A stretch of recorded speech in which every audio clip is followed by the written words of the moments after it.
My name is Martin Toré. I'm a clinician and a clinical researcher working every day with MS patients for the last 30 years. And I'm also honored to serve as the president of ECTRIMS. And today, together with Professor Mara Roca and with our scientist journalist Elena Meli, we are proud to chair the second Patient Community Day. This year, we have also incorporated to this event the voice of patients with other related disorders, such as neuromyelitis optica and MOGAD. This event is being translated in streaming to the 6 main European languages. So we hope you are connected with us from very different places. I think the Patient Community Day has 2 main objectives. Firstly, we, the scientific community, we will listen to your needs and priorities for research. And secondly, we will provide an opportunity to all of you, patients, caregivers, and family, to listen firsthand to the latest advancements affecting your ongoing care and treatment options. I would like to warmly welcome those of you who are here today in person. Thank you very much for making the effort of being with us. And I would also like to welcome those of you who are connected from home. It is very important for us that everyone can take part in this meeting. Whether you are attending on-site or remotely, you will have the opportunity to ask questions, and we will try to bring them to the researchers. And with that, I will hand over to Mara. Thank you, Mar, and I will switch for a while to Italian. And io sono Mara Rocca, sono una neurologa, lavoro all'ospedale San Raffaele e faccio parte del comitato locale che ha organizzato l'ECTRIMS.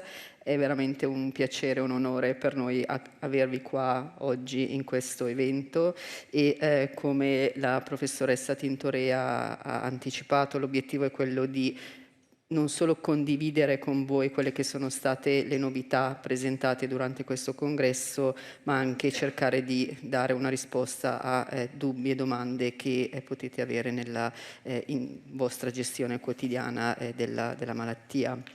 L'evento è organizzato con 4 diversi aspetti che verranno trattati.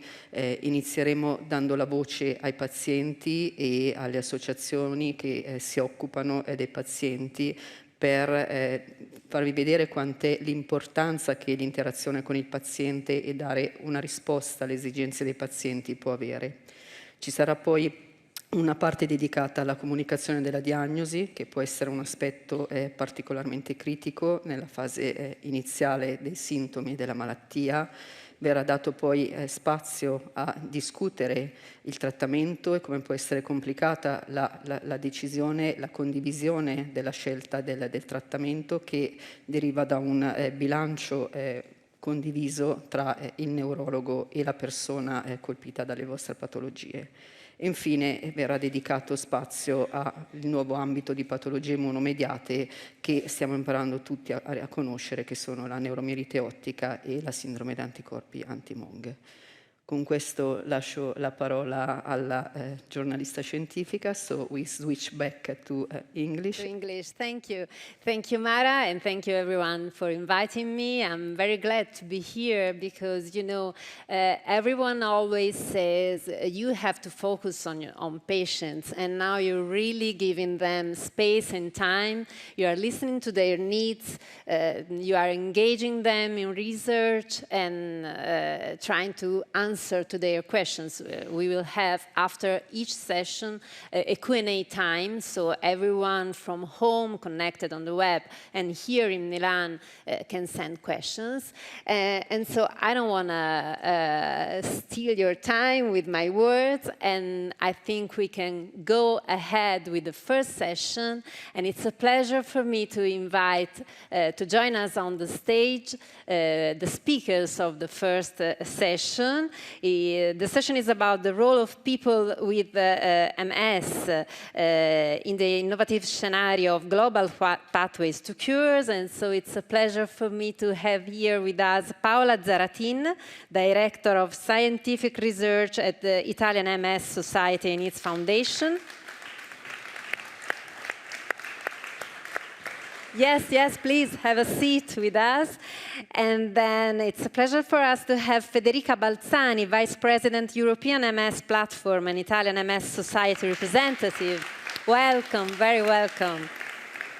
And Bonnie Higgins, Vice Chair of the US National MS Society's Board of Directors. Welcome, Bonnie. And then last but not least, Suad Mazari, founder and president of NMO Society France. And this is a session. Welcome. Welcome, Suad. Please have a seat. And this is a session very important because we can now understand how patients can make the difference with their engagement in research. So please, Paola, tell us. I just want to remember for people here in Milan that the channel for Italian translation is number 4. Please, Paola. So, thank you, dear Professor Tintoret, dear acting president, dear Professor Rocca, and dear all being here today and connecting online. It's really my pleasure and honor to be here today to contribute together with Bonnie, Federica, and Saud to stimulate discussion on the importance of engaging patients in the innovative scenario of global pathways to cures. Also, the ECTRIMS meeting clearly showed that it's time to global pathways to cures, and also the claim of ECTRIMS, every person, every pathway clearly goes in this direction. As a patient organization representative and as patient organization, we would like to thank ECTRIMS for having organized these events to progress the science of patient engagement through scientific debate. ECTRIMS meeting brings together the global scientific community and integrating patient organization and patient perspective into the Congress itself. And this event is very important to enable the paradigm shift that we are facing and to help patient community to appreciate progresses and in particular, and I think this is very important, to identify opportunities where you can contribute to increase the impact of research. So in May 2023, a group of MS organizations have come together to commit to a shared global research strategy to accelerate cures for people living with MS and MS-related disorder. We want to align efforts with all the other stakeholders, first of all, to avoid duplication, to identify gaps, and to define priority, research priority that we need to develop to accelerate cure. And of course, engagement patients at every level of research is vital to achieve this goal. So what does this mean in practice? You are a member of the board and committee of MS and MS-related pathology organization. We listen to you, understanding your needs and priorities. You are involved in designing a research project from the start. You help to decide what research gets funded You are part of the research governance, and we will hear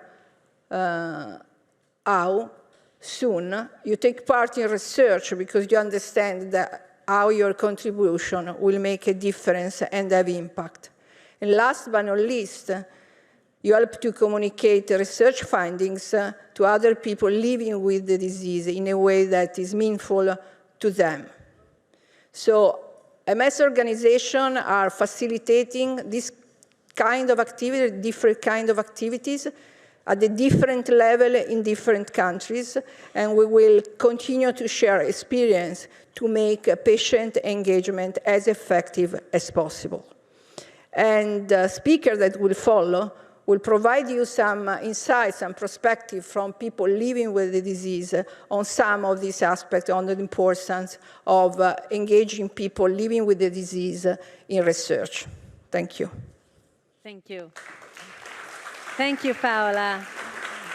And now we leave the stage to Bonnie, and she will highlight the key points of the global pathway to cure from the patient perspective.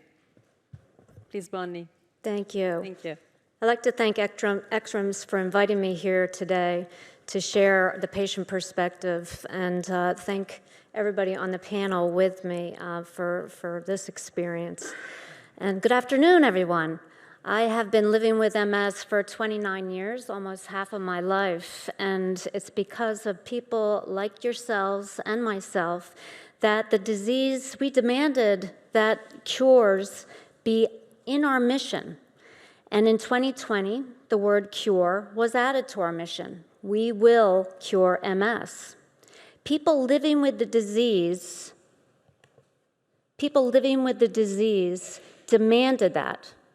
The word cures in Global Pathways to Cure strategy gives a heightened sense of urgency of people living with the disease among research funders. The community, all of you, should give priority to research leading to cures for MS and related disorders. Just as the experience of living with MS is different for each and every person, every cure may also look different. There are 3 distinct cure pathways, as you can see on the slide, described in the roadmap. They include stopping MS in its tracks, restoring lost function, and ending MS forever. The goal of the STOP pathway is no more disease progression. The goal of the RESTORE pathway is to regain lost function.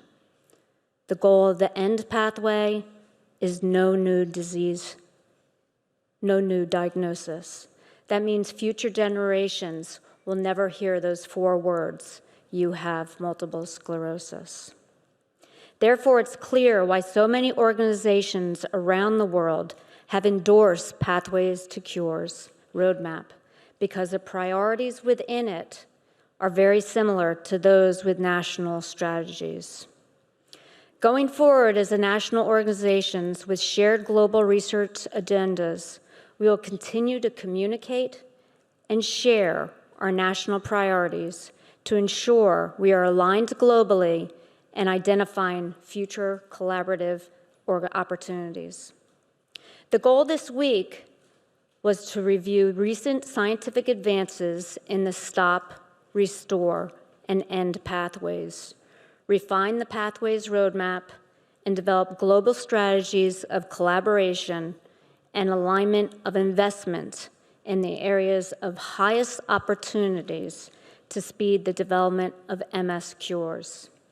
It's because of your voices that the word cure is now part of our mission, and that drove the creation of the Pathways to Cures roadmap. We will cure MS. Let's cure MS together. During the first Global MS Summit that Paolo mentioned before for Pathways to Cures this past May, one of the models that was discussed is one that was also, sorry, I went backwards. One of the models that was discussed is the one that was that has attracted attention from the European Commission responsible for the research innovation programs, the multi-act model.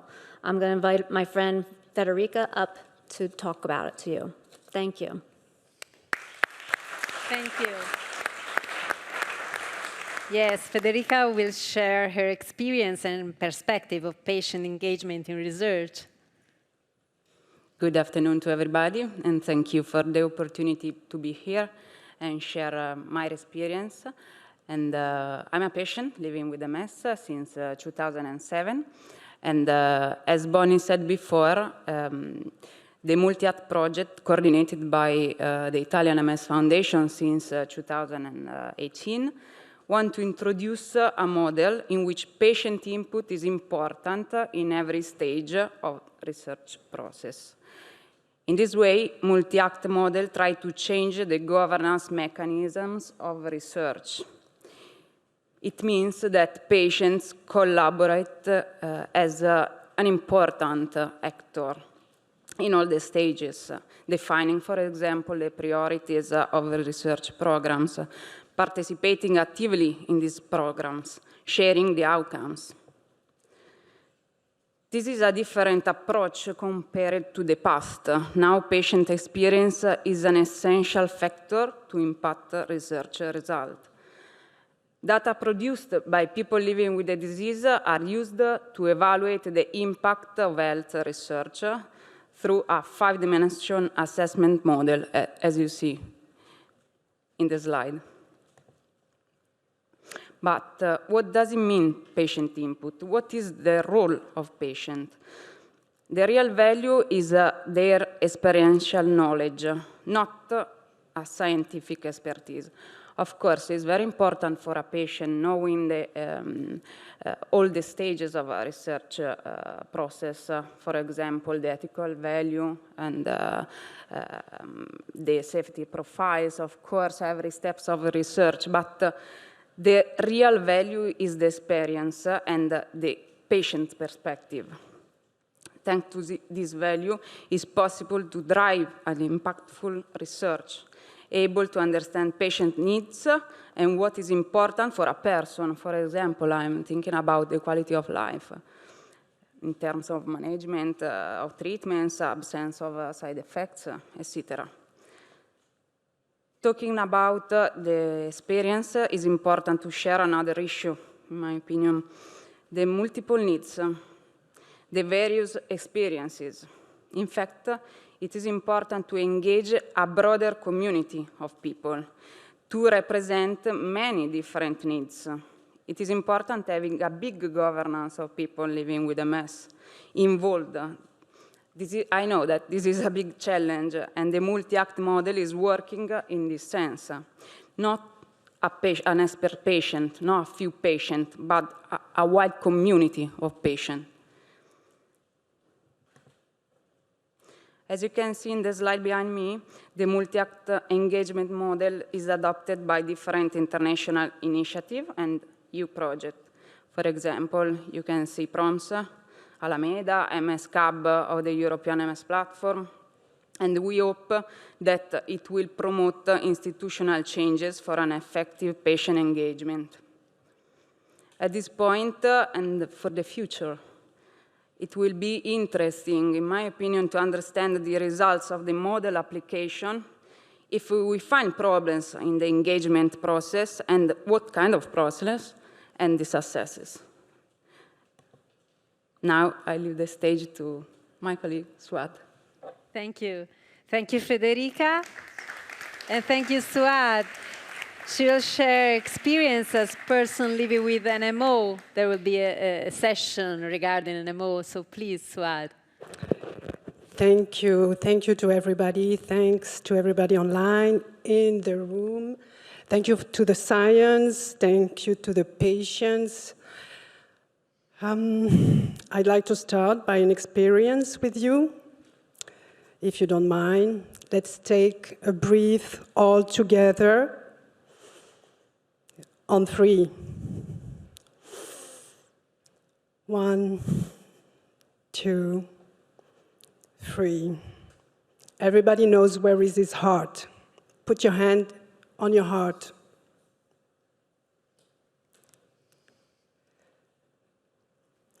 And now, put your hand on your head. It's the brain. We are here because of our brain.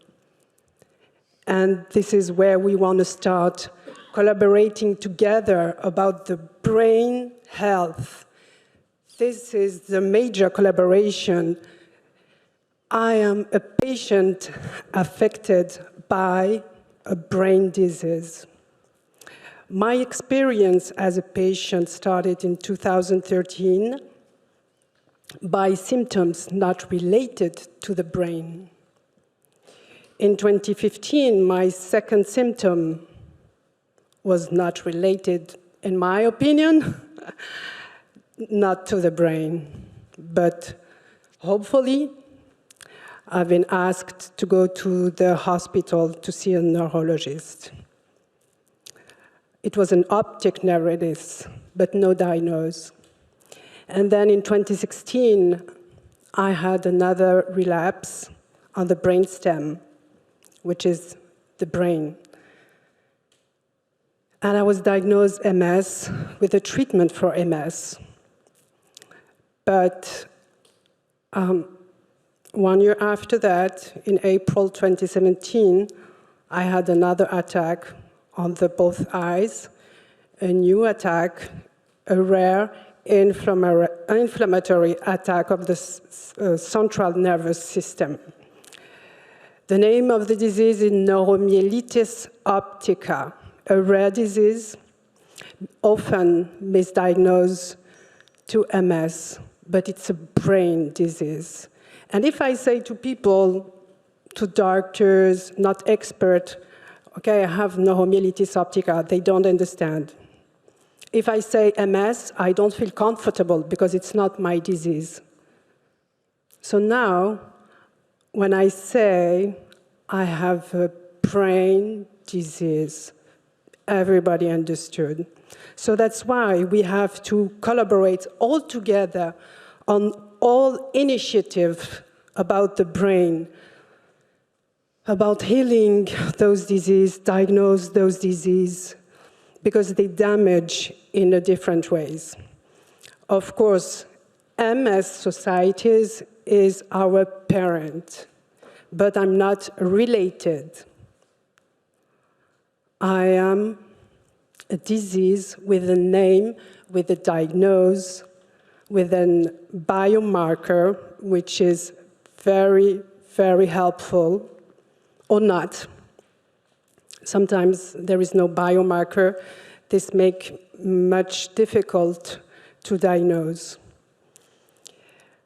I would like to share that this year we celebrate our first National Day of MOGAD, and I made different interviews of scientists in a French Congress in Lyon.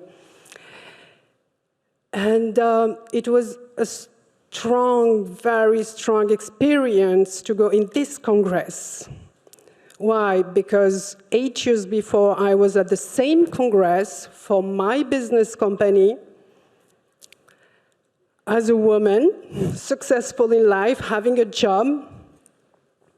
And at this time, I have to leave this Congress because I had my optic nerves, and the hospital called me to have steroids quickly. And 8 years after that, I go back to the same place, to the same Congress, with neurologists, with scientists, to share with them. That's why it's very important to collaborate, to improve, and very important to know that the patient counts, because we have all stories. Our stories matters. And we are here as a non-profit organization to help them to summarize or to understand or to heal their first emotion, to come to explain their symptoms, their journey. It's very, very helpful for them, because we know that the scientist or the neurologist will make all what he can do. But we have to be very, very impactful on, I'm feeling that. Of course, we have emotion, but we have symptom.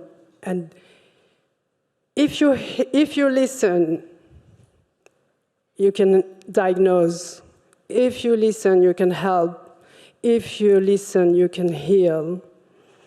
So sharing our story and being here with all of you is making the patient in the center, in the middle, and hear them. And the science can't do without the voice of the patient. Science is an art, and the patient, they are virtuos.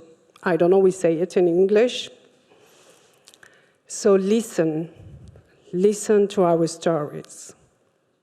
Our stories matters. Our stories are impactful, and they can change the science. Thank you very much. Thank you. Thank you.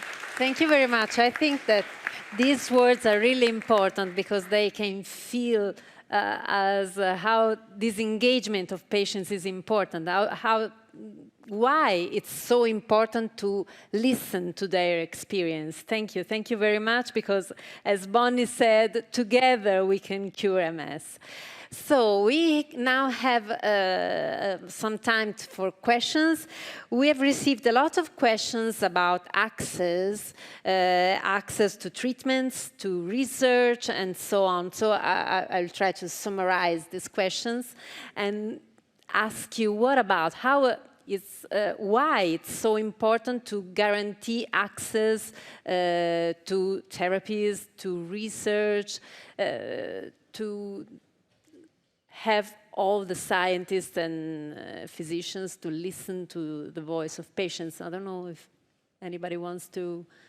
Paola, do you want to? Yes, you have a microphone here. Well, I think that Sordo is playing very well. Access to medicine is another story, and is linked with many different, also political aspects. And of course, all the patient has to have access to medicine, and in every country there are different rules and guidelines that limit sometimes the access. And there are person in this room more qualified than me to address the access to treatment aspect. What I can say is that also based on extreme results, it's very clear that we are facing a paradigm shift, and Pathways to Cure is a good example. So I believe that actually people experiential knowledge and making scientifically relevant for all the stakeholders will make the difference. If we think about the digital technology, digital care, digital research, we cannot make it without patients. So this is why it's important that they are with us from the beginning. Because because acceptance in that case, in case of digital medicine, will depend closely by our ability to engage them from the beginning, and ACTRIMS can do an important job to stimulate discussion and continue scientific debate with patients on this topic. Engage them, and to give them access, because what we are doing here is giving them access, at least. And also important to remember that the World Health Organization this year has included the MS treatment onto the essential medicine list, which I think is a great achievement of the MS International Federation, and therefore of the MS patients' organizations. And I think this is only the onset, but it really opens hopes, because then all the different partners will have more power to impact into their local authorities to really try to have this essential medicine list as an option to open care. And we have received also here online many questions from people from South Africa, Chile, many other places, asking for this better access to the treatments in multiple sclerosis. Yes. And is there any question coming here? Some people on the web are asking how a patient can engage in research. I mean, maybe they could ask to their MS foundations or associations in different countries. I don't know if anybody wants to, for France or maybe for the US or for Italy. Okay. I start from Italy. I think that is a challenge because it's difficult to engage a patient. We, as patient, have to share the importance of this involvement because the research is a part of ourself, of our life, of our future. So I think that is a strong process, but we have to do it in this sense. So as for example, Italian MS Society, we are organizing some engagement coordination team, for example, to involve the other people living with MS to take part of this process. This is very important, I think. It's a challenge, I know. Yeah. And we can talk about many ways to involve people, but and to continue also this process because it's not a step, only one step. And if we talk about a broader community, as we said before, I think that it's important to involve many, many people, more and more people. So yes, because it's not just to talk about your experience, it's to share, it's to go on and move on with the research. Yeah, thank you. Research is very important for patients, and I know MS do a lot of research on NMOSD. And someone asked me to share a research, and I open it, and as a patient, because I always stay in my position of a patient. I never forget, even if I'm a founder of a nonprofit organization, doing a lot of meetings, etc. I always stay and focus as my condition of a patient. And as a patient, when I read a clinical trial, it's frightening. It's really frightening. So please do something very simple, helpful, and not so frightening, because people escape and they say, no, no, I'm not going there. It's what I learned from 4 years of nonprofit organization is always explaining all the time, like a child, what's happening, where do we have the information, giving the good information at the good time.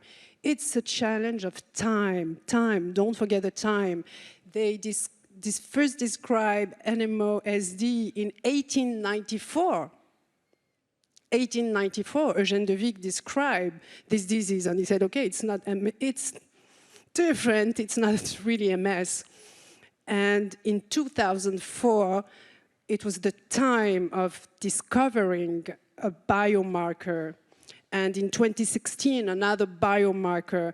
And then in 2023, we are now related to the ECTRIMS Congress, and we have our place. The NMO focus, and NMO MOGAD has a great focus at the ECTRIMS. And now it's time for the patient in 2023 at the ECTRIMS Congress. So thank you for that. It's always a question of time and explanation, please. I would like to remind that there are many ways in participating in research, and nowadays many of the research comes not only from clinical trials, but from real-world data. And the fact that you give us the opportunity to collect the evolution of the patients, to collect patient prompts and patient-related outcome measures, and to collect all this information is crucial. And we are learning because clinical trials are limited, especially in diseases who are not that frequent.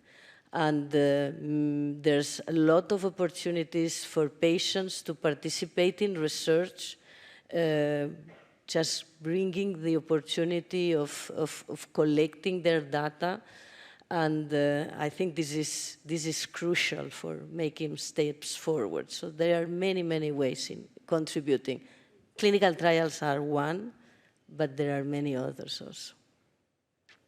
Bonnie, do you want to Yeah, add something? thank you, Mar. You said what I was going to say in clinical trials, just so important. And I've done a couple clinical trials myself, and it was just so rewarding that I was doing something that might result in a possible cure. So look out on your websites, find out if there's clinical trials in your area that you can participate in, because you never know what it might end up in. For the United States MS Society, get involved in your local chapters, because there's a million ways to plug in and be involved in research, as well as what Paulo presented earlier. Yeah, another important aspect is that it's very important to show the impact of engagement, the return of engagement to people that participate into the research. So to return, results of participation and how the participation increase impact of research is very important. So this is why this day is crucial. It's crucial because for all of us, we need to see return of engagement to keep on to be engaged. Absolutely true, absolutely true. And I think we as researchers or as clinicians, we have for too many times not do this part of our job, that is returning the information directly to the patient. And yeah, we are learning as well.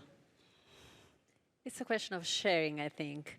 Yeah, sharing experience, sharing expertise from the scientist side, and sharing experience. It's a matter of co-responsibility towards the final goal. Yeah, the final goal is to cure MS, but all together we can do it. So thank you everybody, and we move forward to the next session, because we are really strict with the timing. So Suad told us it's a question of giving information and sharing information. So we're going to have a session about communicating the diagnosis of MS.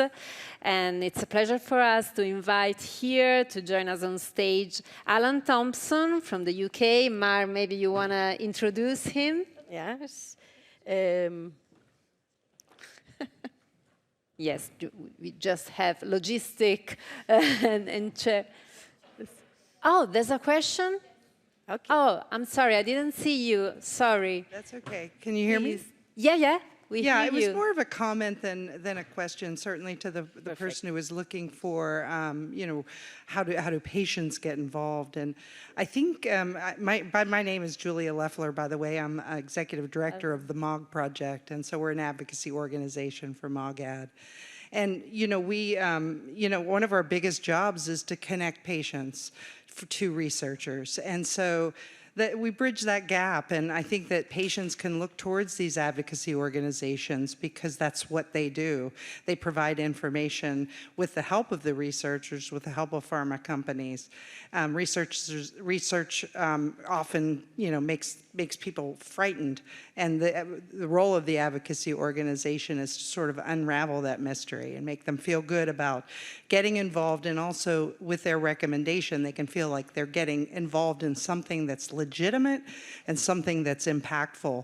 And I think dispelling some of the misconceptions about being a guinea pig, for instance, is good for patients. And so I think any patient organization that legitimately connects a patient be a great place for the person to start with. Thanks. I always tell to my patients when they say that they are afraid of participating in a clinical trial, that I started working with this disease when there was no one single treatment. So if we shouldn't have those patients that had done this, we would never get to where we are. Yes. So the solution or the cure is not going to come unless we do participate and we do think and we do all these efforts.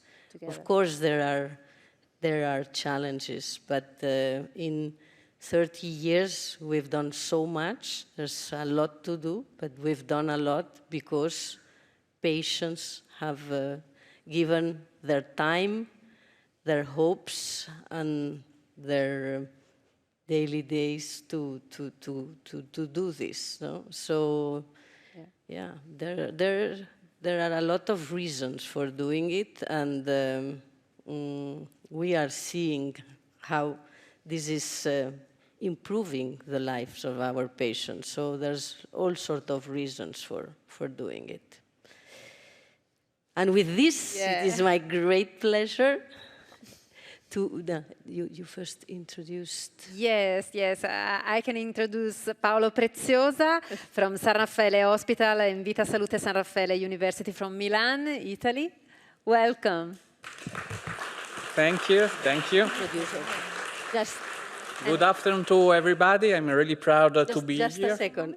We would like also to have on stage Professor Alan Thompson. He's Dean of the Faculty of Brain Science at UCL.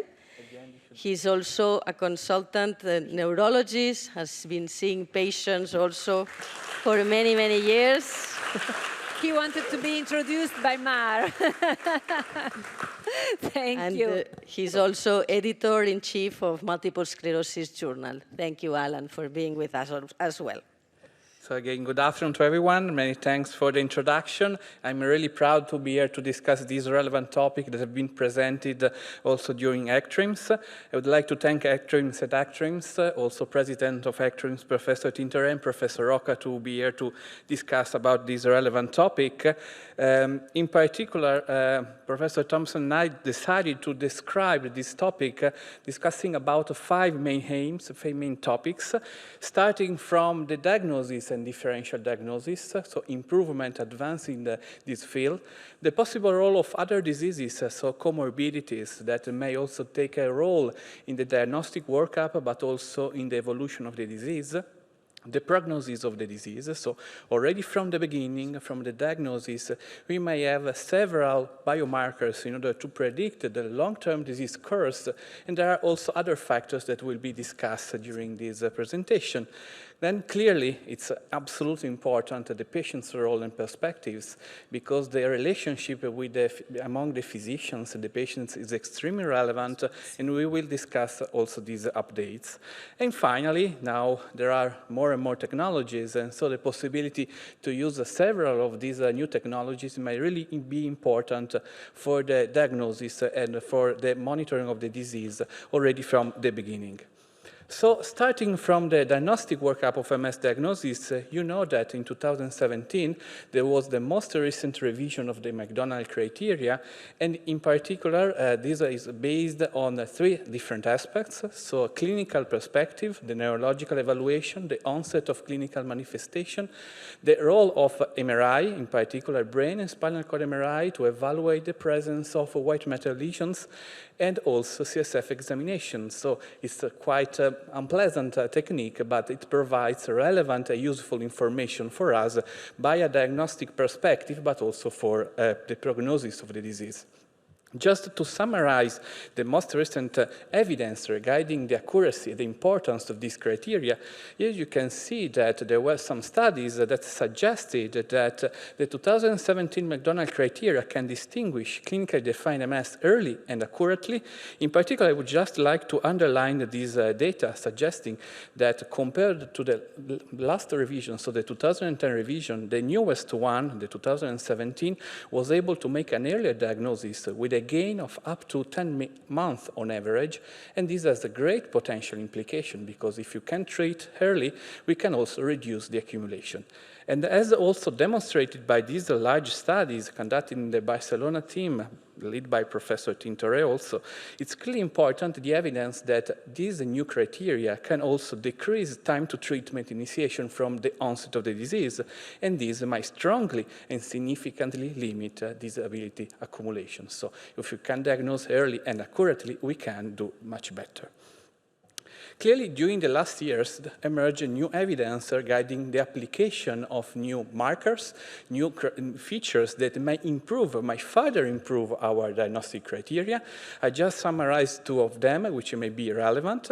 So regarding MRI, the so-called central vein sign. So the idea that beside the evaluation of conventional MRI, so what you usually acquire during the MRI exam, so T2 or flash sequence, using other techniques called susceptibility-based image, but this is not relevant, important. The idea is that some lesions in MS are characterized by the presence of a line or a dot in the center, which represent the presence of a vein, and this feature is typical, is quite specific for MS, and not typical for other diseases. So if we can detect them, it's more likely to have MS compared to other diseases. And so the idea, as suggested during the last ECTRIMS, is that if we try to combine the conventional criteria, MRI criteria, with the presence of at least one or a combination of central vein signs, so the lesion with this sign, we might improve the specificity of the criteria without reducing sensitivity. So we can be accurate, we can make an earlier diagnosis, but also avoid the risk of misdiagnosis. CSF, as I told you, is quite unpleasant, but it provides relevant information because from the CSF we can obtain really biological data close to the brain, to the central nervous system. And so beside the presence or not of oligoclonal band, during the last few months there were evidence that kappa-3 light chain levels, which are increased in patients with MS, might increase the specificity, the sensitivity, and the accuracy of the diagnostic criteria to predict from the onset of the disease the conversion to a definite multiple sclerosis, and they may have also some predictive role. These biomarkers are relevant, and probably they will be also discussed in the next international panel meeting of experts that will try also to provide possible new improvements, new advancement in the definition of the diagnostic criteria late in November this year. Clearly, another point is the differential diagnosis. So the idea to really exclude other diagnoses and also to improve the diagnosis of NMOSD and MOGAD. There was a poster at ECTRIMS suggesting that both patients with NMOSD and MOGAD, and also as I heard this afternoon, the risk of misdiagnosis of MS misdiagnosis is high. And so it's really important to improve our ability to differentiate these diseases, because a misdiagnosis of MS promote a significant delay to correct diagnosis and clearly a delay in treatment start.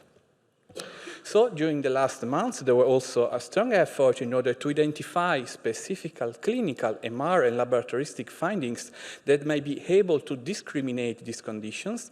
These have been widely discussed also during ECTRIMS, in order, during scientific sessions and educational sessions, in order to make all the different neurologists, all the different clinicians more aware about these possible specific green flags or red flags, so what is typical and atypical for multiple sclerosis and other diseases. These are just a summary. We know that apart from the clinical perspective, there are specific magnetic resonance imaging findings that are typical for the different diseases. Now there are also more advanced MR techniques that can be applied to better discriminate these conditions, and probably in the near future we will try to use also in the clinical setting in order to better differentiate these conditions. Another relevant aspect, just briefly discussed, but there will be also a session about MOGAD and NMOSD, is the importance of laboratory testing. And so the idea to collect using high-specific and gold standard approaches, so in particular live cell-based assay test, anti-aquaporin 4 and MOG antibodies. This is just a cartoon provided by Dr. Mariotto, just suggesting that now we have very accurate, sensitive, and specific techniques that can allow us to detect these specific autoantibodies which are specific for NMOSD and MOGAD, respectively. The last step, and then I will give the microphone to Professor Thompson, is that now we have improvement in technologies by lab tests, by MRI and so on, the collection of more and more data, so with the creation of what we call big data. And so probably in the near future, and there are now some attempts already in the research setting, artificial intelligence could be extremely important. In particular, the application of artificial intelligence, in this case, as discussed during a scientific session, with the MRI data, conventional data that are required normally in the clinical setting can improve, in addition to what neuroradiologists and all the clinicians in general do, improve the differential diagnosis. So these are the first attempts in order to further improve our ability to diagnose the disease, but also with some prognostic implication. Thank you.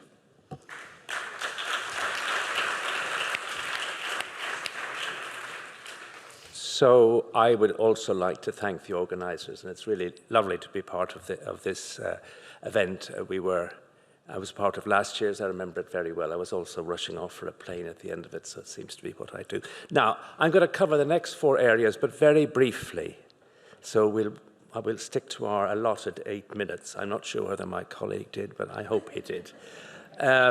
So we mentioned comorbidities, and of course this is an area that has become really very high profile in the last 5 to 10 years, thanks to people like Ruth Ann Mary, who just make the point that we've got to remember all these other conditions that may occur.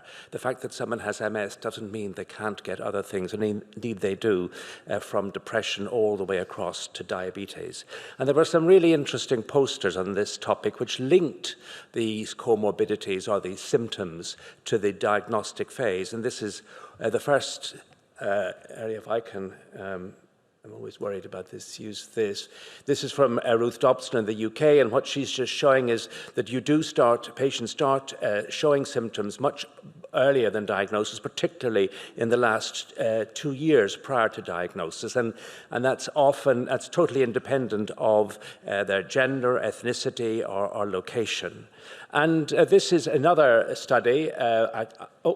I've done just what somebody did yesterday. I've got to keep, here we are. That some of the symptoms people present with early on, again, before diagnosis, are very typical of MS. So early awareness of these symptoms might help to make an early diagnosis. And of course, we all know that early diagnosis is so critical in MS because then you start treatment early, and that makes a huge difference to the long-term outcome.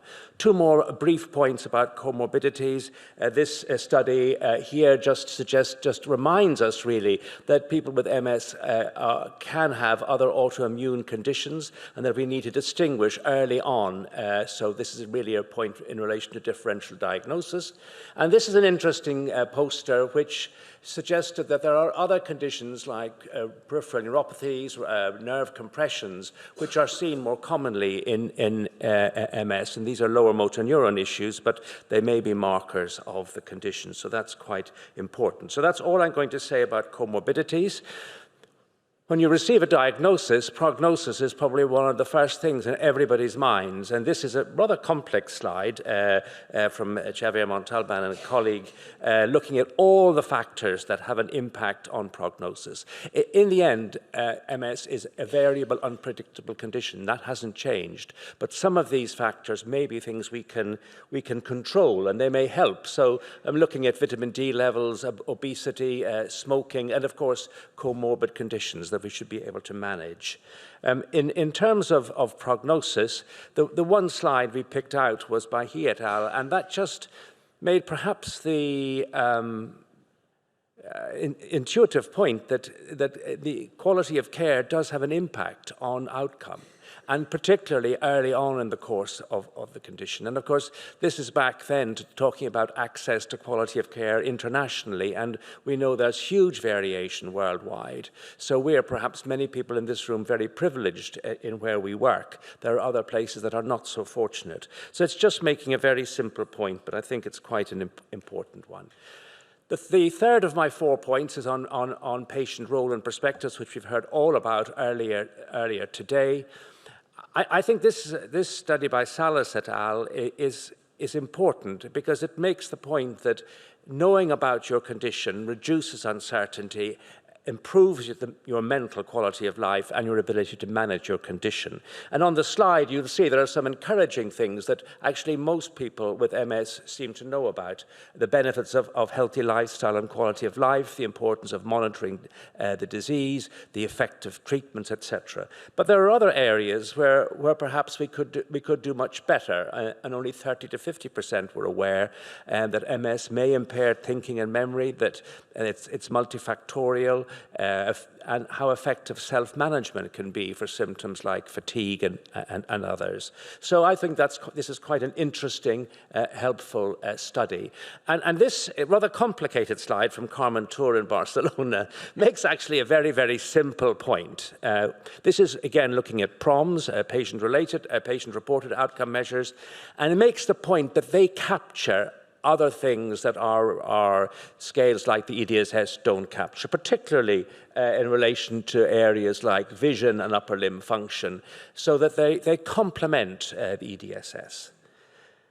And the final point I want to mention very briefly is this is a very nice presentation by Andrea Tacchino on wearable devices, how important they may be. And of course, they're very exciting. Everybody of a certain age quite likes them. Of my age, they're an absolute nightmare, but that's a separate matter entirely.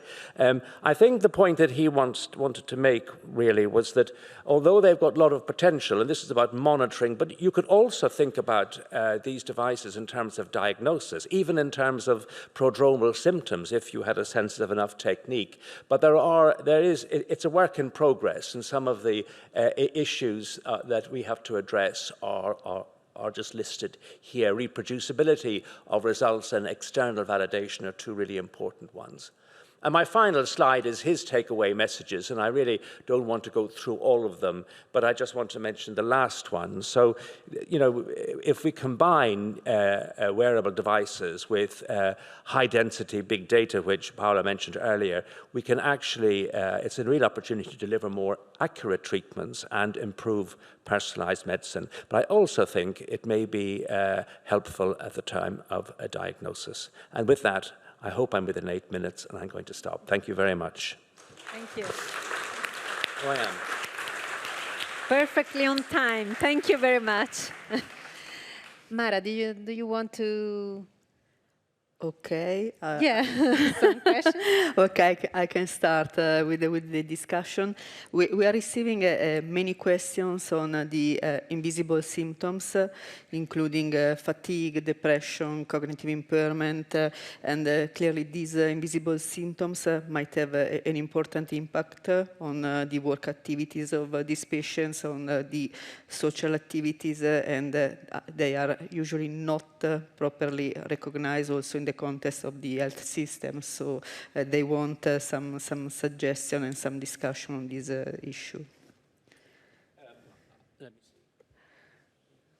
It should be, no? Am I on? Yes, I'm on. Yeah. Okay. So, I mean, this is an age-old issue. I think it's fair to say that in this decade, we're at least more aware of issues around fatigue and cognitive dysfunction and the impact that can have on all aspects of life. That's the first step. I think how we manage is another matter, and I think that's quite variable.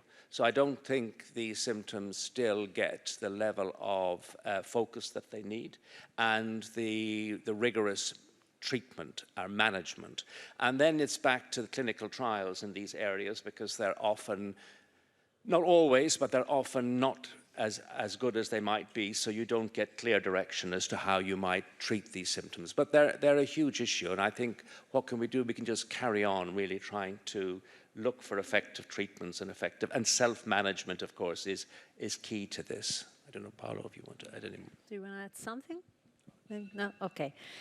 We had a lot of questions online the days before about diversity and inclusion in clinical trials. So, Dr. Thompson, what are you doing now to include diverse ethnic people, to get the tailored treatment for them? Because, you know. Yeah, this is a little similar to the last question. This is an area that has been discussed a lot. But if you were to say, well, have the criteria for a trial inclusion, have they changed dramatically? They haven't as yet. I think there's a big focus on broadening inclusion, but I'm not sure it's translated yet. I mean, Jeff might want to pick up when he's talking later, whether it's actually being included. Yeah.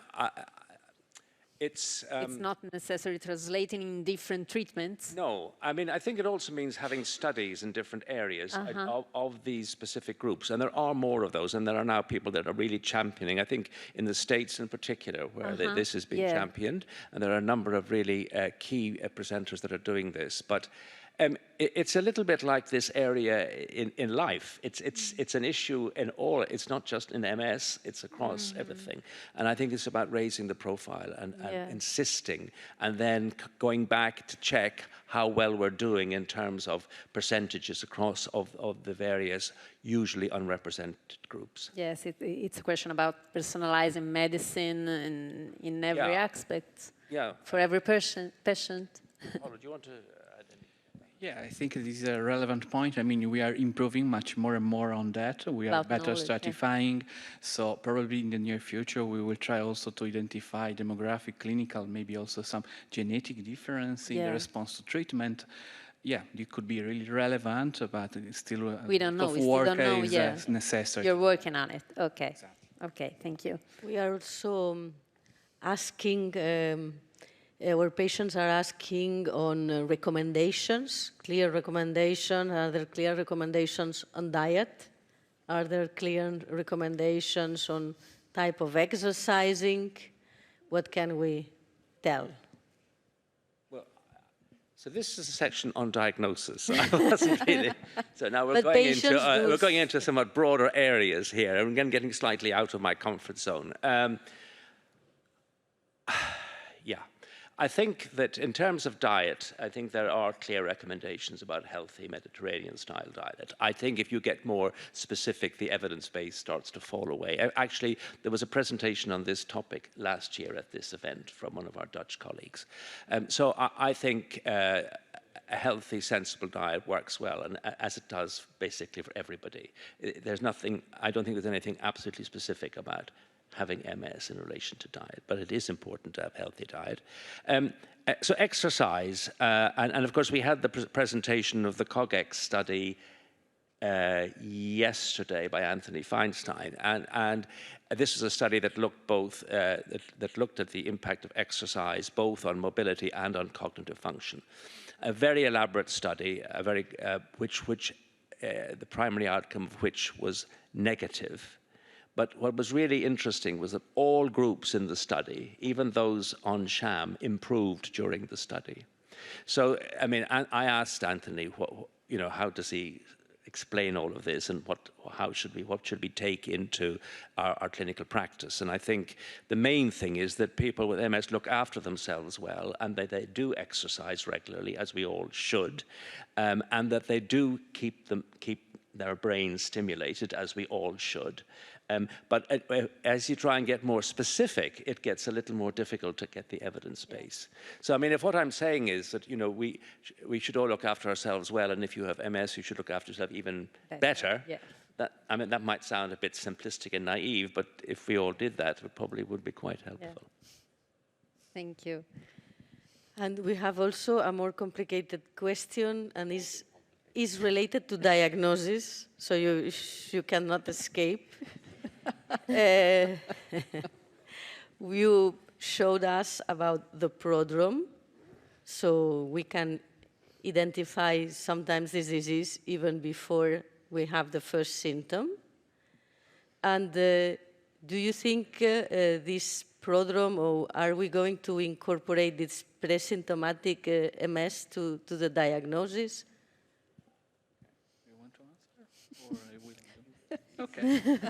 I Nobody wants to. I mean, regarding, it's a quite tricky question. I mean, the point is that there are several evidences, not only from the clinical perspective, but maybe we should also combine biological data. So, for instance, the evaluation of neurofilament levels, the presence of MRI data, so with the evidence of some lesions, which are quite typical already for MS, that maybe sometimes the disease itself, so the biological process itself, is already present several years before the onset of the disease. So clearly at the moment we define the onset of MS according to the clinical onset, but probably considering that an early treatment may be effective, so the idea is probably to incorporate, or anyway to take into account also this prodromic phase in multiple sclerosis. Yeah, so I mean, I agree. I think the earlier we can make a diagnosis, the better. So, I mean, those of you who were at Xavier Montalban's charcoal lecture yesterday, he made the point that we're trying to move to the left. So we're talking about our current diagnostic criteria are focusing on clinically isolated syndrome, but we'd like to move to people with clear radiological abnormalities. But of course, you have to be careful. You need to make sure you're specific that these individuals do have MS. And if you could do that, and if you could be sure they had, then that would be a good time to start. If you could move even further to the left, to the prodrome, and start treatment then, if you were sure this person was going to get MS, you could, in theory, prevent clinical manifestations of the condition. So I do think this is an incredibly important area, but really, really challenging. We got another question from the web, and I think it's very interesting. It's not about diagnosis, but you cannot escape. Are you working towards a global MS database? I think it's interesting. Could it be useful for... It is. So databases are always useful. They're also very challenging. But a global one? So just establishing them in individual countries. I don't know if you saw at ECTRIMS this year, there were a lot of registries or databases, French, Italian, UK. And in theory, it would be fantastic if they were all brought together. To make an effort to... Yes, the practicalities are uniformity across them, and then you could address your EDI issue as well. And also, the biggest issue is funding for databases over time, because unless there's national funding, most others are not really keen on doing that, and there's a big span. So there are great databases, but they are very country specific, and I suspect they're also not great on the diversity. Okay. There are though efforts to bring together different multinational and national, and there's this initiative that is called Big MS Data, who has put together big clean data from different countries. So there are initiatives, very challenging, and also funding is complicated. But again, this is very helpful, and many of our learnings nowadays come from data collected during clinical practice. So incredibly important, and and I mean, ECTRIMS is in a very good place to enable that. No? Yeah, it is. Sure. Mr. President. Okay, so we are out of time. So thank you both, and we have to move forward to the next session, which is about treatment of multiple sclerosis, a shared decision between patient and the doctor. And so it's a pleasure for me to invite to join us on the stage Vittorio Martinelli, head of the neurological unit and coordinator of MS area at San Raffaele Hospital here in Milan, and Jeffrey Cohen, Hazel Pryor Hostetler Professor of Neurology and Director of Experimental Therapeutics at the Mellon MS Center in Cleveland Clinic in Cleveland, Ohio. Welcome. Good afternoon to everyone. I'm very pleased to be here, and I thank you, the organizer, for giving me this opportunity to share my opinion on this complex issue with all the patients that are in the room and all the patients connected by. instruments. So this is, I think that after having a diagnosis, what's important is to say that we have something to do. Something to do is what I think is to give the opportunity to start a treatment. And when we have a definite diagnosis, this is a bad news. But I can give you the good news that we have so many different treatments and we can cure the disease. So during the past 20 years, we have seen so remarkable advances in the multiple sclerosis treatment that today we can say that multiple sclerosis relapses can be completely and safely eliminated in most of the patients. And this is the really important. So 20 years ago, we had the goal to start a treatment because we have not so many, we have just a few treatments in interferon or glatiramer acetate. But during the afterward, we decided that the problem is not only to treat, but to treat as early as possible. And now we are focusing on selecting and individualizing the treatment of a single patient. So the right treatment for the right patient.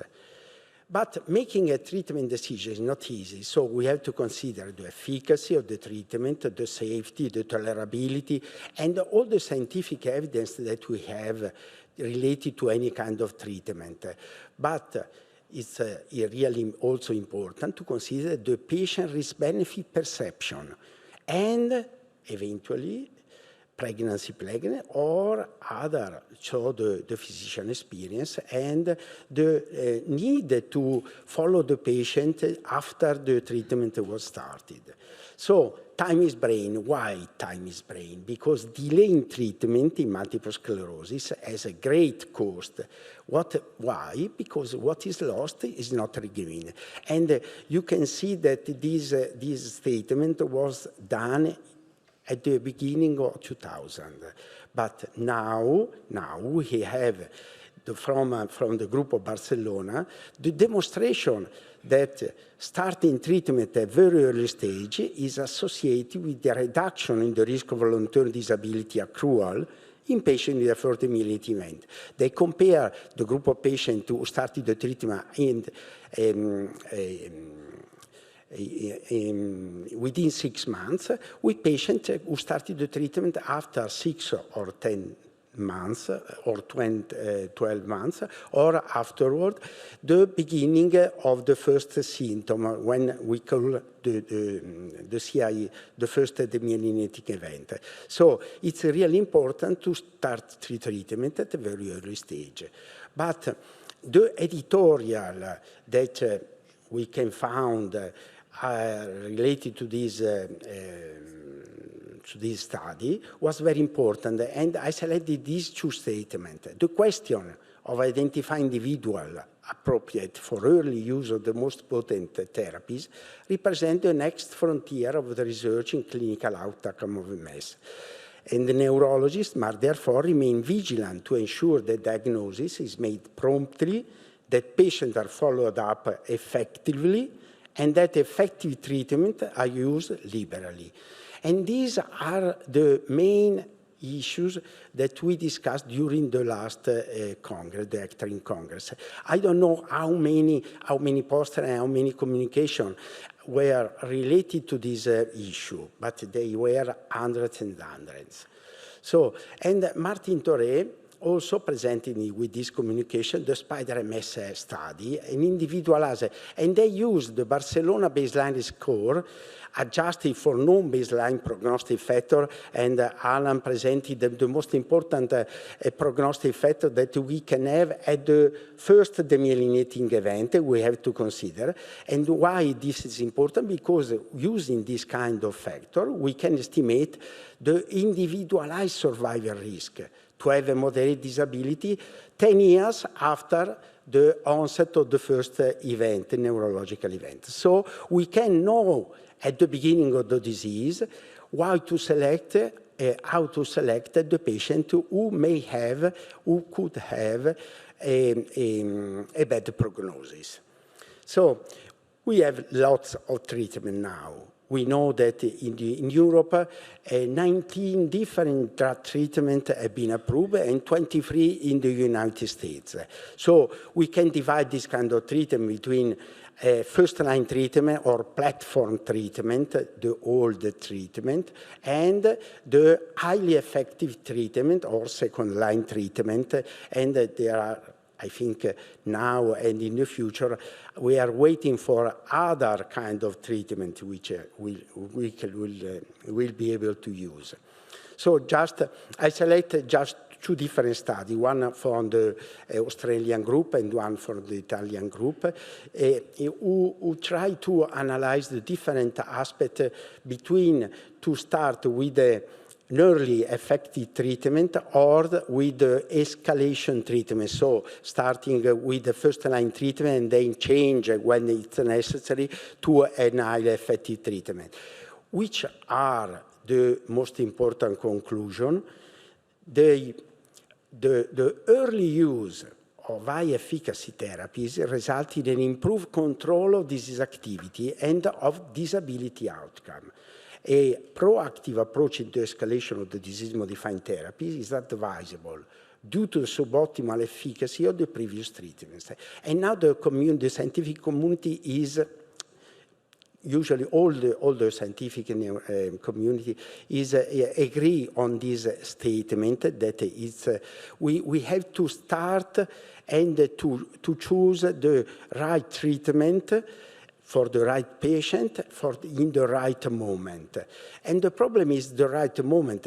The complexity of treatment decision time that may be seen on this slide is that anyway, if the patient starts with a low efficacy therapy or with a high efficacy therapy, we have to schedule a frequent clinical visit, evaluation, and only a frequent brain MRI evaluation in order to detect all the differences between the onset, between when the patient started the treatment and after and the time, in order to detect any kind of disease activity and to decide if continue or to change the treatment as soon as possible. So, from a fixed therapeutic algorithm to a personal choice. This is the true behavior that we have to do. We have to consider the patient profile. We have to consider all the scientific data available so far on the benefit and risk of every drug, and the accessibility to treatment according to different payers. Unfortunately, not everywhere, not every country, not every patient may have the best treatment for him. And so the aim of the treatment is the absence of disease activity for the neurologist, but for the patient, well-being is something very, very, very important. So feeling well, feeling better. The quality of life is something that is your goal. And for a personalized and shared therapeutic decision, what we have to consider, so a lot of things related to the patient, but we have to consider the family, the society, the country, and the neurologist who have to know all the guidelines and must be updated on all the news in the scientific news. But when prescribing a disease-modifying drug, neurologists should discuss efficacy, safety, tolerability, and adherence, and feasibility with their patients. So, just to conclude, we have to put together medical evidence, clinician expertise, patient goal and concern, and the informed medical decision. So, we had to embrace patient partnership. One leads the move and the rhythm, and the other must give the empowerment to go on and to have the better life that we can have. Thank you for your attention. Please, Professor Cohen. Thank you very much. And now, Professor Cohen.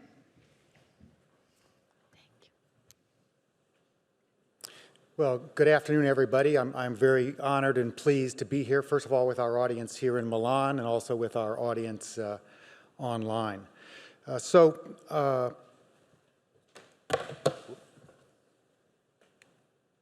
here are my disclosures. So I just want to emphasize a couple of points that Dr. Martinelli just made. There's increasing emphasis on utilization of what's called shared decision-making. So this is a process in which the clinician, the patient, and caregivers work together in partnership to make informed decisions that are based on medical evidence, but that are also consistent with the patients and their families' values and goals and preferences. And there have been a number of studies that show that people with MS and other immune diseases prefer this approach to decision-making, in contrast to the traditional approach where the doctor outlined the plan, or the other extreme where the doctor just asked the patient what do they want to do. Rather, probably the more effective approach is for them to work together in a partnership. But this partnership requires the flow of information in two directions. So one is information from the clinician to the patient to provide medical evidence for the decision. So that's part of what we're trying to do today. But it also requires, very importantly, flow of information from the patient to the clinician about their prior knowledge, their experiences, their preferences, what matters most to them.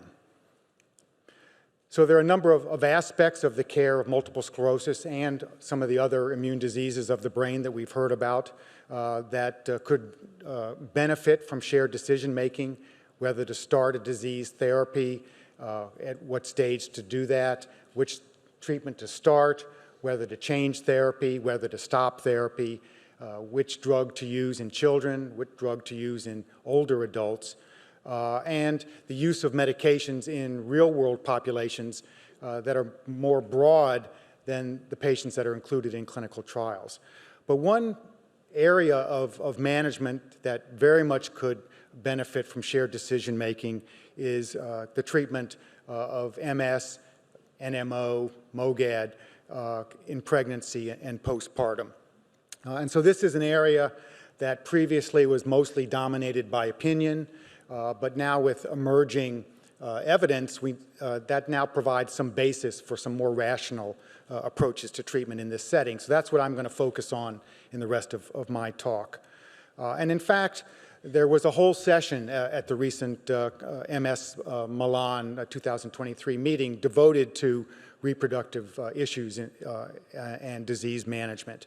And so that session was led off by a talk by Emmanuelle Leray, where she outlined what we now know about management of primarily multiple sclerosis during pregnancy and in the postpartum period. So she started off by showing this, what for my crowd is a very famous study, which was published now almost 30 years ago, which depicts the rate of multiple sclerosis relapses in women prior to pregnancy, during pregnancy, and after delivery. And what it shows is that the rate of relapses tends to go down during pregnancy. Pregnancy is somewhat protective against relapses, although it doesn't go down to zero. And then the period after delivery, particularly the first 3 months, is a period of increased risk for relapses. And in fact, in this study, 30% of women had a relapse in the first 3 months after delivery. These results have been reproduced now in a sizable number of other studies that showed the same pattern, although the rate of relapses overall in multiple sclerosis has gone down over the years. So this graph illustrates the issue. On the one hand, we don't want to expose the baby to the potential toxic effects of our medications. On the other hand, we also need to protect the mother from the effects of multiple sclerosis. And so we're now starting to gain information about how to manage those two goals in a rational way. First of all, when planning to conceive, one needs to consider both that woman's disease activity and also the characteristics of the drugs that we use to treat multiple sclerosis. We want to avoid drugs that are potentially harmful to the baby, both while trying to conceive and during pregnancy, and also, in fact, after delivery. And so there are a number of drugs that we know are probably harmful, and they're listed here. And these are mainly the oral medications and some of the chemotherapeutic agents that we sometimes use to treat multiple sclerosis. And so if someone is being treated with those medications, ideally we should plan the pregnancy ahead of time to allow us to stop those medications and allow them to be cleared. One has to be cognizant of the fact that some of the medications, for example, teriflunomide, Aubagio, is cleared very slowly. And one also has to be aware of the fact that for some medications there may be a risk of rebound. In other words, the disease may come back more actively after you stop the medication. So you have to anticipate that issue. So, the simplest approach would be to hold medication. But for some women, that may not be advisable, particularly those with very active disease. So in those cases, both the U.S. Food and Drug Administration, the FDA, and the European Medicines Agency have determined that the interferons and glatiramer acetate are probably safe during pregnancy and postpartum. We also now know that we probably can use natalizumab Tysabri safely during the first trimester, but it should be stopped after that, and that runs the risk of rebound with that medication also. So the big advance has been emerging evidence that there are some more potent medications that probably can be used safely in pregnancy. Specifically the anti-CD20 monoclonal antibodies, so ocrelizumab, rituximab, ofatumumab. They have the advantage that they can be administered prior to trying to conceive. They have relatively little transfer across the placenta early in pregnancy, and then later in pregnancy, when they might potentially be transferred, they've been cleared from the body, although their beneficial effects last for quite a long time. So one of the studies in that session that was presented is this study from the so-called MS-BASE registry. So we had a question earlier about whether there are international databases. So this is an example of a very large database that includes thousands of people with multiple sclerosis across many countries. And the study that was presented using data from the MS-BASE is shown here.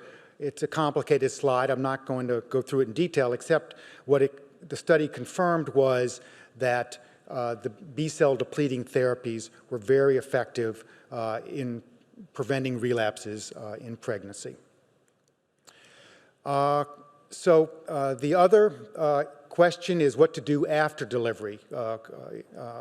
And the reason why this is an issue is that the protective effects of pregnancy are lost after delivery, and as I told you, there's an increased risk of relapse postpartum. It's very beneficial for a number of ways to breastfeed, both for the baby and the mother. Breastfeeding may be partially protective, but if MS treatment is needed, breastfeeding is probably not sufficiently protective. If breastfeeding is not planned, the simplest approach is to restart disease therapy after delivery. And for women that want to breastfeed, in general, the traditional approach was to wait to restart disease-modifying therapy until breastfeeding was finished.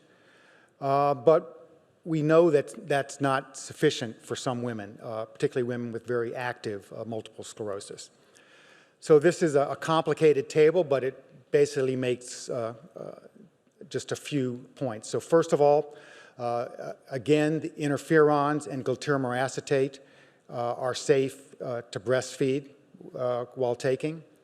The oral medications are not safe while breastfeeding. They do they are transferred to the breast milk. They can be absorbed by the baby from the stomach, and they may have immune effects on the baby. However, it does appear that the potent treatments, the monoclonal antibodies, first of all, are transferred to the breast milk in very small amounts, and even the small amounts that do get through are degraded in the baby's stomach, so they appear not to have deleterious effects. So there have been data emerging for all of the monoclonal antibodies, with one exception. There were no data related to ofatumumab, Kesimpta. So this study from Laura Witt and colleagues confirmed that ofatumumab also is transferred in very small amounts to the breast milk and probably can be used safely during breastfeeding. So, to summarize, family planning is a very important component of MS care, and it must consider both the safety of the baby and the mother. This process of making decisions can benefit from shared decision-making with a collaboration between the clinician and the patient. Before, during, and after pregnancy, the most conservative approach is to hold disease-modifying therapy. But that's not advisable in some situations. Interferon beta and glutamate acetate appear to be safe, both during pregnancy and breastfeeding. And there are emerging data that reassure us that for people with very active MS, women with very active MS, the B-cell depleting therapies may be a safe alternative. So I will stop there. And according to my Google, this says thank you for your attention. Thank you. Yes, it's correct. Yes, thank you for your attention. Thank you. And now we have a few minutes for a Q&A session. I just want to remind to ask general questions because we are receiving a lot of single clinical case questions, so it's not possible to answer to everybody. And Mara, do you want to start the discussion? Yeah, I will. So first, I want to thank Jeffrey because actually there were many questions from the chat on pregnancy and breastfeeding, and everything has been addressed, I think. There are a few questions on how important is an early treatment, also in those patients who have only a single clinical attack, and whether this early treatment can give a sort of restoration of function.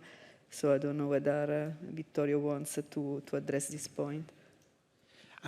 So now we are treating the patient after the first attack. So this is a question really important, and it's a great question because all the patients ask us about the future. But so it's really important to differentiate. If we have a definitive MS diagnosis, we cannot say now, so far, that we can definitely overcome the disease. We can cure the disease, but we cannot say that nothing more will happen in the future. So it's really important that the treatment must be maintained for a long time. But what about the symptoms? The symptoms, yes, the symptoms usually recover after the treatment with steroids and so on, and the patient can go well for many years. So the problem is that sometime may happen, but no, not now, but years before, that a few patients may be considered as MS, but they had a MOGAD disease. MOGAD disease sometime may happen, and I think that afterward they will discuss. A few patients may have just one attack in their life.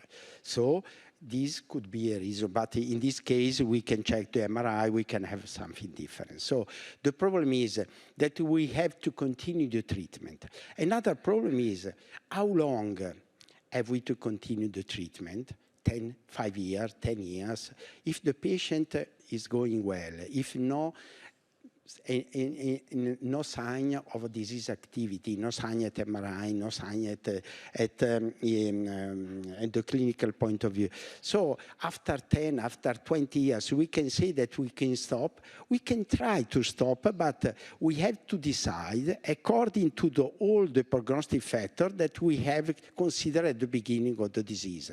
So if the patient has just two small lesion, no oligoclonal band, and so on, we can consider that the risk is very, very low. But if the patient had lots of bad prognostic factors at the beginning, I usually ask the patient to continue for a longer period in order to have something new that we can use to detect the patient without any risk to have a rebound of the disease. So far, I think there was one or two presentations about the patient that stopped the disease, but the problem is that if we stop the treatment, if we stop the treatment when a patient have a 30 or 30 years of age. So I think that the risk to have a rebound or a relapse is quite high, but it's about 30%.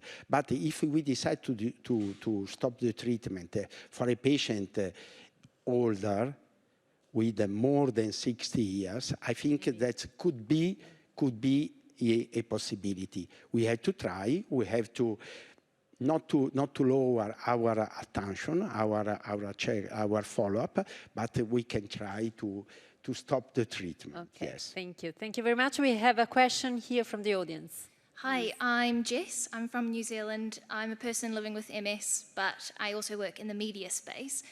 My question is probably also centered in the first presentation that we had, but also with treatment.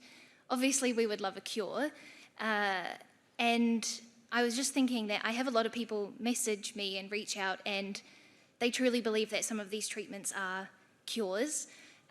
Obviously, I'm talking about AHSCT, but we don't have to get into that right now. I know it's a bit controversial. But my question is there a definition of what a cure would look like, and how could we, as people with MS, communicate that either to the general public, but also to friends and family and loved ones that might have questions? So I suppose it's cure and treatment, what that actually means. Well, so we're actually starting to have realistic discussions of what a cure of MS might look like. We haven't achieved that yet, but we're preparing for that. I think for me, a cure for MS would be from where after the intervention was started, that from that point on, there was no further evidence of the MS disease process. And what that would include would be no further attacks, no change on the MRI, no worsening of disability, and that would be permanent. Now, what complicates that is that some of the aspects of MS are very difficult for us to measure. And those are aspects that we require you to tell us about, symptoms that don't show up on the MRI scan, for example. So that's what a cure would look like. Now, the other important point is that with that definition, that does not include repairing the damage that's already occurred. So that's also a very important aspect of treatment that there also is a great deal of effort trying to solve. And then the final point would be, and this was mentioned in the first session, is that we're also starting to talk about how to prevent MS from ever developing in the first place. That's also going to be a difficult goal, but we're in fact starting to have those discussions. Do you want to add something? Yeah. What do you think to add a little bit on this very interesting topic? And I think Paula made a very nice thought on this. I would like to know also your opinion on what could be the role of a vaccine for Epstein-Barr virus. Do you think this is something that could really make a difference in terms of prevention, or are we far away from this? So in the last 3 days, we heard quite a lot about Epstein-Barr virus. It seems to be all Epstein-Barr virus all the time. And that's because there now is fairly compelling evidence that infection with Epstein-Barr virus is an important trigger for multiple sclerosis. And it's probably, at least in part, by generating an abnormal immune response against the virus that also leads to multiple sclerosis. I think those data are fairly convincing. What's not so clear is whether infection with Epstein-Barr virus then plays a role in the ongoing disease process. I think that's still being debated. In terms of the issue of whether a vaccine against EBV, Epstein-Barr virus, would be helpful for MS, one could debate whether it could prevent the problem or could exacerbate the problem. So I think that's still debatable. Thank you. Do you want to answer? No, just another important point is yes, it's true that all the patients with MS had an Epstein-Barr virus infection. But what is the real trigger who can induce the beginning of the disease? We don't know, because there is a short or sometimes a long period between the first infection and the real onset of disease. So I think that the genetic aspect and other factors related to the lifestyle are very important. And I would like to stress the relevance of the stress, unfortunately, because the stress is one of the situation or one of the psychological aspects that I think that is frequently related to the onset or to a relapse. Thank you. Thank you. We are out of time, but a lot of people are asking on the web about therapies for progressive MS, and especially stem cells, if they could be an opportunity for people with progressive MS. I don't know if just 1 minute, 2 minutes to answer. So I'm asked probably about stem cells more than any other topic when I see people in the office. I think an important point to make is that one cannot just talk about stem cells in general. There are many different types of stem cell therapies, and those therapies can address several of the aspects of pathways to cure that you heard about. The one that's most relevant to progressive MS probably are stem cell therapies intended to promote repair. There's a great deal of interest in that, and a number of promising approaches that are now moving into investigation. But I would emphasize that that aspect of stem cell therapy is still very experimental. Okay, so. I had I am very happy that I was one of the participants to the group that in our center had the first trial, a phase 1 trial, open label, evaluating the intrathecal injection of precursor of neural stem cell. And we published the data. It was a dose-finding study. So what we can say, we studied 12 patients, and what up to now we can say that the treatment was well tolerated and safety. But we cannot say anything about the efficacy. What we just to try to have a few believing about the efficacy, we can say that the group of patients who had the highest dosage of precursor cell had a lower atrophy in their brain. So, but it's just something that we cannot consider as strong evidence. So we have to wait. Yeah, but this is the reason why we are planning just to a phase 2 study using this kind of stem cell intrathecally injected. Okay. There's a lot of research in the field, Yeah, so yeah, it's sure. okay. The hope is great about this kind of nutrition. Thank you, thank you. So we have to move on. Thank you both. And we move on, thank you. We move on to the last session of this meeting. It's about NMOSD and MOGAD, diagnosis and treatment strategies. And we invite here on the stage Ruth Geraldis, consultant neurologist from Oxford. Welcome. And then Carla Tortorella, neurologist, head of the MS Center in San Camillo Forlanini Hospital in Rome. Welcome. Good afternoon, everybody. First of all, I will thank all of you for being here and all the person which is online connecting with us. It's a great honor for me for being here and to share with you the news we learned at the ECTRIMS meeting this year about neuromyelitis optica and MOGAD. With Ruth, we decided to split this presentation in two and to deal with the NMOSD before and then pass to MOGAD. Neuromyelitis optica is an inflammatory autoimmune demyelinating disease of the central nervous system in which optic nerve and the spinal cord are particularly, even if not only involved.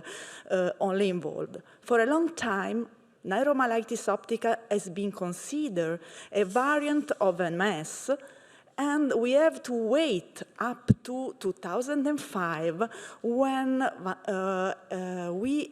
the research is able to discover an antibody in the blood of patients with neuromyelitis optica would give us the chance to characterize this disease as completely different from multiple sclerosis. Multiple sclerosis and neuromyelitis optica are different also in the cells which are involved by the pathological process, being mainly involved astrocytes in neuromyelitis optica and oligodendrocytes in multiple sclerosis. This different mechanism in neuromyelitis optica require different treatment strategy in comparison to MS, and this is very important. I try to summarize the main topic of ECTRIMS meeting on this disease in focusing mainly on 3 points. The first is differential diagnosis, the second is predicting disease activity, and the third is treatment strategies. What's about differential diagnosis? We have something we have already heard before. This is particularly challenging in patients with neuromyelitis optica. If we see this number, the question appears absolutely clear. More than 60% of patients with neuromyelitis optica spectrum disorder report an initial diagnosis other than neuromyelitis optica. And the average time from initial symptoms to correct diagnosis is still very high and is estimated about 3 years or more. So this topic is very challenging, even if my misdiagnosis rate obviously decreases with the possibility to measure aquaporin 4 antibody in the serum. But seronegative cases of neuromyelitis optica is still a crucial topic for research, and we are searching biomarkers for differential diagnosis also in these cases. During the ECTRIMS meetings, a lot of presentations cover this aspect of differential diagnosis, researching the red flag that could be important to differentiate the two diseases, both from a clinical, but also from a laboratory and an MRI point of view. A possibility in the future could be also the application of artificial intelligence to magnetic resonance imaging in order to differentiate NMOSD from MOGAD and from other demyelinating diseases. The second topic I would underline is how predicting disease activity. And this is a very important topic because disability in neuromyelitis optica, much more than in MS, is mainly related to relapse. So clinical deterioration in neuromyelitis optica spectrum disorder patient almost exclusively take place at the time of clinical attack with a stepwise accumulation of neurological disability. This means that prevention of relapse preserves long-term disability. A confirmation of this thought comes from the German registry in which a large number of patients are included, and they demonstrated that disability develop in neuromyelitis optica spectrum disorder patient independently of the presence or the absence of aquaporin 4 antibody in the serum, and the risk of disability decrease with the establishment of correct treatment. But the research question is, can we do more?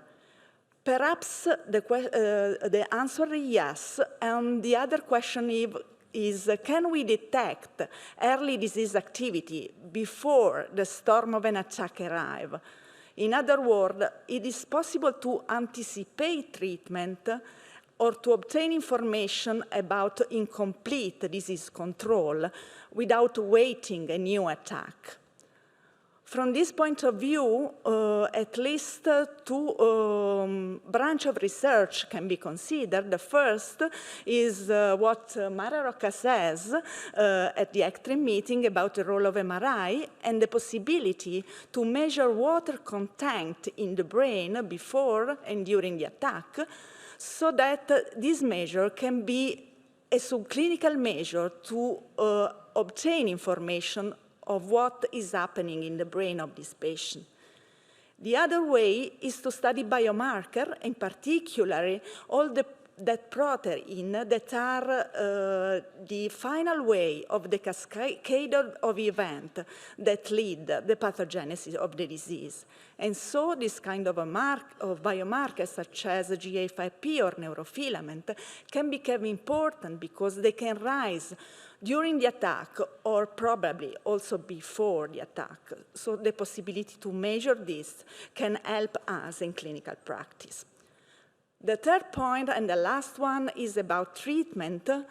All of you know very well that the scenario of the available therapy in neuromyelitis optica, which were mainly off-label therapy, is now enriched by the advent of at least 3 new drugs which passed the randomized clinical trial and act with 3 different mechanisms, and this is very important. This has been approved in the last 2 years, and they are going to reduce the probability of an attack in neuromyelitis optica spectrum disorder patient from 70 to 90%. So when approaching this disease, the first thing we have to keep in mind is the prompt attack therapy with high dose of steroid, plasma exchange, or intravenous immunoglobulin, just because we have said disability is mainly related to the attack, so treat the attack is crucial in neuromyelitis optica spectrum disorder. Then, and possibly early, since the first attack, we need to choose a disease-modifying treatment and monitor this disease-modifying treatment over time, being able to switch to another treatment which is now available in case of lack of efficacy.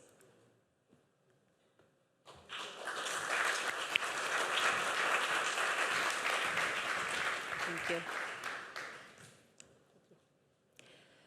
So I'm so delighted to be here and share what the highlights for ECTRIMS and MOGAD disease are. These are my disclosures. So ECTRIMS is quite overwhelming sometimes, so I found it quite helpful to think, how could I present you with the data that I've found relevant? So I've asked these questions. There are many more questions, but we'll concentrate on how can we improve the diagnosis. And in MOGAD, it's quite important that we understand that the diagnosis is made, and the core bit of diagnosing is actually detecting this antibody against a protein of the myelin, which is called MOG.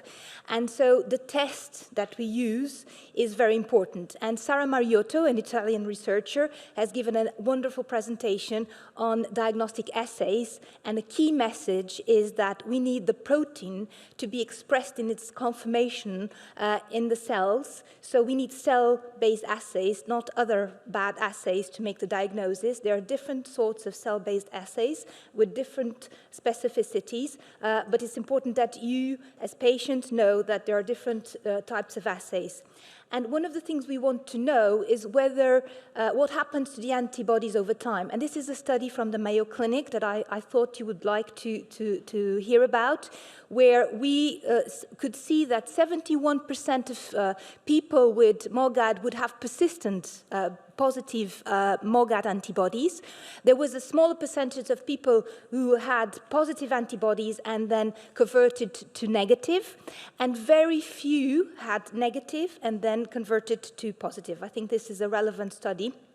And we also had very enthusiastic young investigation session. I brought you the winner of the session because we normally test antibodies in the serum, but some researchers, including Sara Mariotto, found that some people will have CSF, which is the cerebral spinal fluid that surrounds the central nervous system, antibodies. And the Mayo Clinic, again, they've looked at a very large collection of people and found that the CSF antibodies are quite specific, meaning that when we look at people that do not have MOGAD, they don't have usually, the very few percentage will have the antibodies. They were present in 89% of people in the serum and the CSF, and there's this proportion of 11% of people who only have CSF antibodies, and researchers, this is one work, but the other researchers are trying to figure out what sort of characteristics do these people have. So another very exciting point is that this year we've had the MOGAD criteria being published. And so the core criteria is that, of course, you have a clinical picture that is suggestive of MOGAD, and then you have an antibody test that is positive, clearly positive on a good assay. But if people have like low positives, negative results, or CSF only, we need imaging to support the diagnosis. And there was a very good Magnum session with Alex Rivera, Jackie Pallas, and Fred Barkov presenting the key features of imaging, like the long optic nerve changes, the spinal cord changes, the brain changes are different from MS, and those were highlighted. And the importance of the criteria, the criteria were published this year, but then tested immediately by several groups. This is a London group, the National Hospital for Neurology and Neurosurgery, who tested the performance of the diagnostic criteria they have in London. They are testing with the fixed assay, so they don't have titers, so they needed the features of the MRI scan to support the diagnosis. And I was very happy to see that the criteria were actually quite specific and sensitive in adults and children when against best clinical opinion. Of course, this is a study. We'll need, then there's a lot of work going on to replicate this. So Ayel is a researcher and a clinician with a lot of experience in treating young people with MOGAD, and she gave a wonderful talk where she mentioned the importance of follow-up MRIs. So we know that the MRIs of the brain are more commonly affected in people with MS than in MOGAD, but a very important message is that new new symptomatic lesions are more common in MS and disappearing lesions more common in MOGAD. And so this was highlighted by Jackie Pallas also in her lecture, saying that not only we need good imaging in the onset of the disease, but we also need follow-up imaging to make sure that we don't miss lesions, and also that we look for silent lesions that would suggest more MOGAD. So we already heard about some of the studies that were presented on disability. Professor Marinier, he also summarized the prognostic factors, and this is a study actually from our group in Oxford that has looked at relapses. We know that MOGAD can be a one-off, but 50%, around 50% of people will relapse, and we did find that those who relapse early on will have a higher predisposition to relapse in the future. How can we improve treatment? We know, we've heard that time is brain, but time is brain, optic nerve, and spinal cord, so we need to treat early with steroids, and if they don't work, plasma exchange is again shown to be effective in removing the antibodies and relating with good clinical outcomes.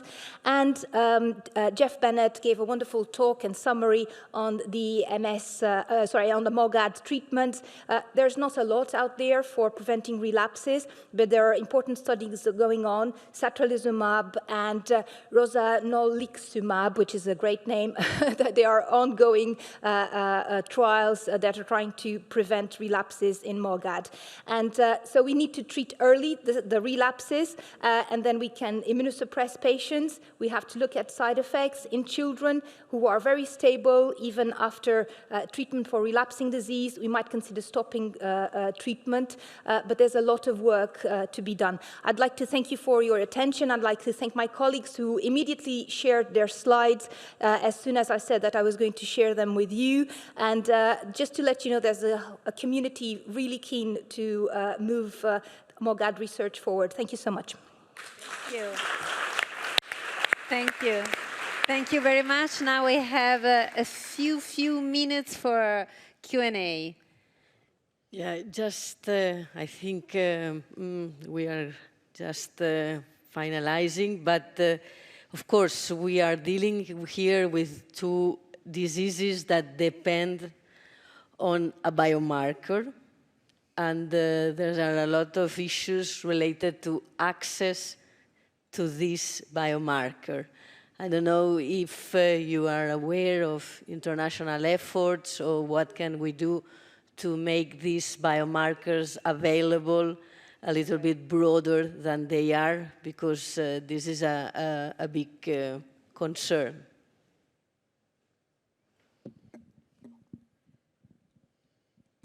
It should be on. Yeah.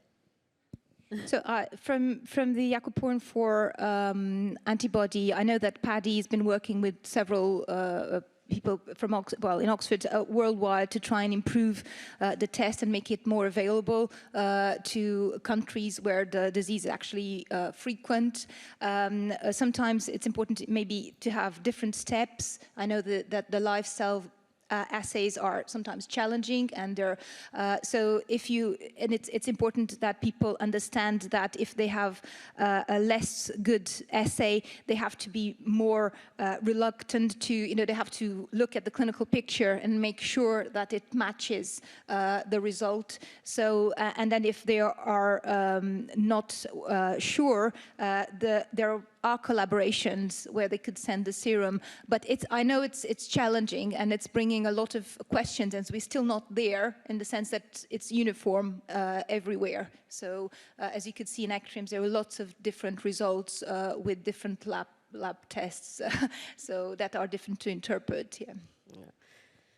Yes, also in Italy, we are trying to share and to centralize a second-level test with the effort of the Italian Neurological Society with the FISM. So this is something we can try. We try to address. It is challenging. We are trying to. Yeah. Do you have any other questions? Well, I think we are running out of time for more questions, so thank you very much, both of you, for making the effort. Thank you very much. And it's time to close this meeting. It was really interesting. I want to thank all the people joining us, who have joined us online and here in Milan, and the speakers, sure, because they have shared their experiences, their expertises, and sharing is the key, I think. So thank you. Thank you very much for coming. Mara, do you want to add something? No, I can only say thanks. It has been really a pleasure and an honor to be here this afternoon. I think I saw a lot of energy, a lot of things to do, which actually will only improve the care of persons with these conditions. So I'm really happy to have been here this afternoon. And thank you again. Thank you also those that are connected and who have shared their doubts and their questions with us. Thank you also to all the people that are here helping us to make this event possible, and also to our patients and patient representatives who have participated in this event. We hope it has been useful, and we hope to do better next year. Thank you. Thank you very much.